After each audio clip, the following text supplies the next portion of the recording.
don't owe anyone your pain. Hey, can we have a real moment? There's this quiet pressure that gets passed around like a secret test. If you haven't struggled the right way, if you haven't survived the dramatic heartbreak or the endless grind, somehow you're expected to feel guilty. Like your life is too easy, or you're not allowed to speak up, or you owe someone a tragedy so your story counts. That's nonsense, and I'm here to tell you why. First, suffering is not a currency. Pain doesn't make you more worthy, noble, or real. It doesn't grant you a badge that everyone else must admire. People cope in different ways, and life hands out hard things unevenly. You didn't choose where you landed, and you definitely don't owe anyone an apology for having it a bit easier. Second, comparison steals your peace. Looking at someone else's scars and thinking you must have yours to be valid only makes you smaller. Your job is not to match someone else's timeline of trauma. Your job is to be honest about what's true for you, the things that worry you, the things that lift you, the things that matter. Third, kindness includes yourself. If you see a friend who had it worse, compassion will say, "I'm glad you're safe," not "I'm guilty for being okay." Celebrate the good parts of your life. Use them. Let them give you energy to help others if you want. Being grateful for stability doesn't negate your empathy. Fourth, growth isn't measured by pain. You can learn, change, and become deeper without dramatic suffering.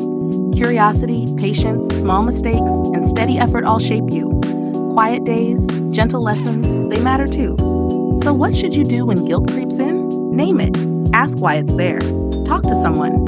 Redirect that energy into something useful. An act of kindness, a small volunteer step, or simply listening to someone who needs it. Turn guilt into empathy, not self-punishment. Finally, remember this. You are allowed to have a life that isn't defined by hardship. You are allowed to find joy, to rest, to be proud of the ordinary victories. That doesn't make you shallow, it makes you human. Walk your path with courage, not apology.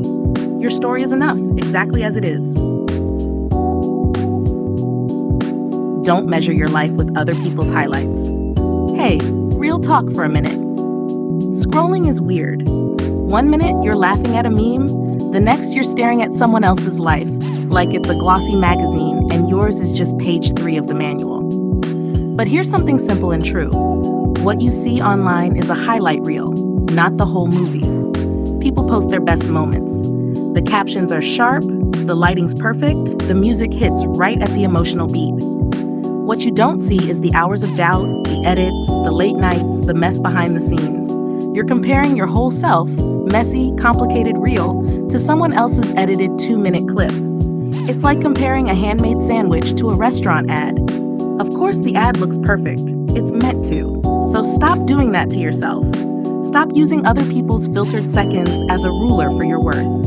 A few things to remember. 1, everyone's timeline is different.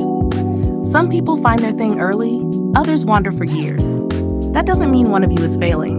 It means life isn't a stopwatch. 2, appearances are curated.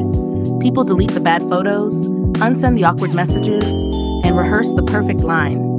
You wouldn't show someone only your outtakes and call it your day, so don't measure your whole life by someone else's clipped highlights. 3, comparison steals joy. When you measure up to someone else, you lose sight of what's actually working in your life. Gratitude and curiosity are better currencies. They help you grow without breaking you. 4, be your own benchmark. Try tracking progress in private. The small wins, the tiny improvements.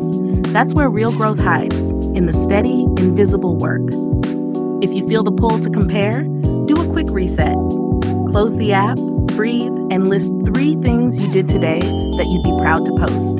Even if you never do, make that your feed. And remember this, the internet is loud, but real life is where relationships live, where mistakes teach, where laughter lands in the chest. Your value isn't measured in likes, follows, or framed screenshots. It's measured by your kindness, by the things you keep trying, and by how you treat yourself when no one's watching. So log off sometimes. Live, make terrible sandwiches, fail, try again. Your life is not a highlight reel. And thank goodness for that. It's yours in full color, and it's enough. It's not your fault. You're not a failure. Hey, let's be straight with each other for a minute. If you feel like a failure because you can't find a job, or because you think you're not the best version of yourself yet, that feeling is real, but it's not your fault. Life is messy. Economies wobble, opportunities get swallowed by algorithms, and doors close for reasons that have nothing to do with your worth.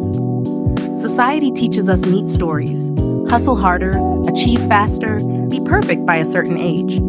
And when life doesn't match that script, it's easy to blame yourself. But those scripts were never written for everyone. So what's really going on? Systems are built with winners and losers, and sometimes the rules change without warning.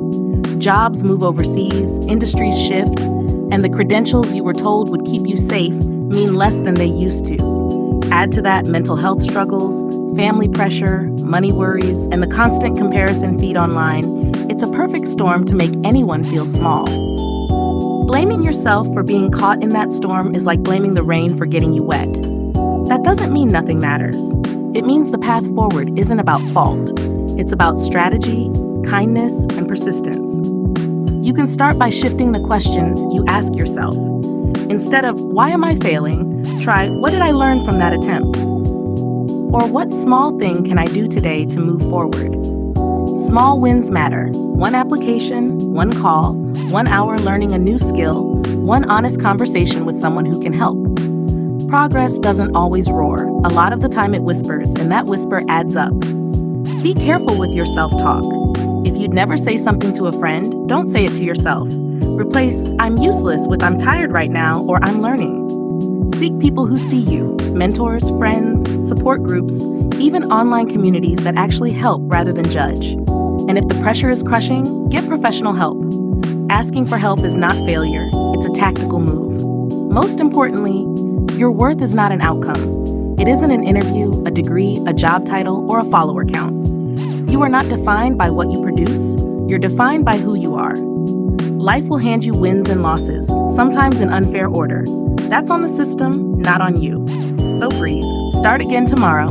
Keep the small promises to yourself. The world is loud with its expectations, but your life is still yours to steer, slowly and stubbornly, towards something better. Why we feel hollow, and how to find a little more ground. There's a quiet ache a lot of us carry, a hollowness that sits under the chest like an empty room. It's not always loud.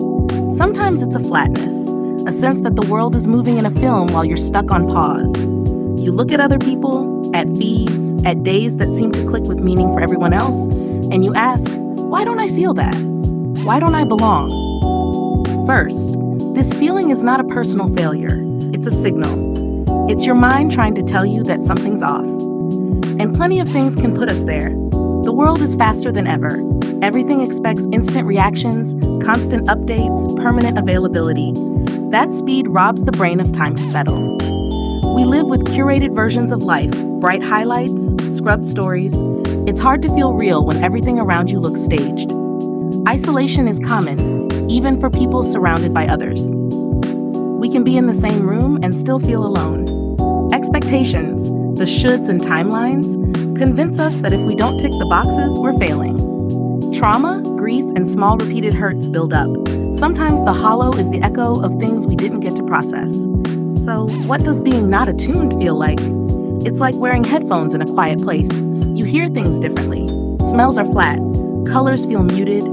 Joy seems distant, like someone switched the light dimmer down without asking. If that sounds like you, here are honest, practical steps you can try. Small things that help the brain reconnect with the world. 1. Slow the feed. Limit passive scrolling. Replace a scroll with 2 minutes of breathing or a single song you love. Give your attention a break. 2. Ground with the senses. Touch something textured. Feel your feet on the floor. Notice 5 things you can see, 4 you can touch, 3 you can hear. It's simple, but it roots you. 3. Move, even a little. Walk, stretch, dance badly in your room. Movement wakes different parts of the brain that thinking alone can't reach. 4. Create small rituals.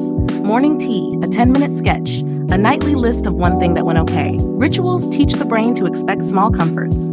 5. Share, even if it's tiny. Tell a friend one sentence, "I'm feeling off." It doesn't fix everything, but it breaks the silence. 6. Seek help if the hollow won't budge.